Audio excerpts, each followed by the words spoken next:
మెల్లగా పాకుతున్న చల్లని కాఫీ. పూర్తి వివరాలకు చదవండి రేపటి సాక్షి దినపత్రిక.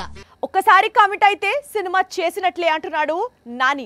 సుజిత్ తో సినిమా అనౌన్స్ చేసి ఇప్పుడు ఆగిపోయింది అని చెప్పడం, లేదా బలగం వేణుతో చేయాల్సిన సినిమాను పక్కన పెట్టడం లాంటి కార్యక్రమాలు తన దగ్గర లేవు అంటున్నాడు.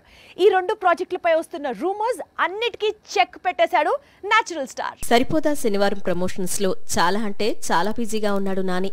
ఈ సినిమాతో మరోసారి పాన్ ఇండియా మార్కెట్లోకి వెళ్తున్నాడు. అందుకే గత కొద్ది రోజులుగా తమిళనాడు, కేరళలో సరిపోతాకు కావలసినంత ప్రమోషన్ చేసి పెట్టాడు. ప్రస్తుతం టాలీవుడ్ కు తిరిగొచ్చాడు. ఇటీవల నాని కొత్త సినిమాల లిస్టు పెరిగింది. అందులో సాహో దర్శకుడు సుజిత్, అలాగే బలగం వేణులతో నేచురల్ సినిమాలు చేయాల్సి ఉంది. అయితే ప్రాజెక్టులు ఆలస్యం అవుతుండటంతో సుజిత్, వేణులతో మూవీ సాగిపోయినట్లు ప్రచారం సాగింది. కానీ అలాంటిదేం లేదని, వచ్చే ఏడాది సుజిత్తో మూవీ ఉంటుందని, అలాగే బలగం వేణు మూవీపై కూడా క్లారిటీ ఇచ్చాడు నాని. లాస్ట్ ఇయర్ రిలీజ్ అయిన సినిమాల్లో బలగం తన ఫేవరెట్ ఫిలిం. అందుకే వేణుతో ఫిల్మ్ ఉంటుందని చెప్పాడు నాని.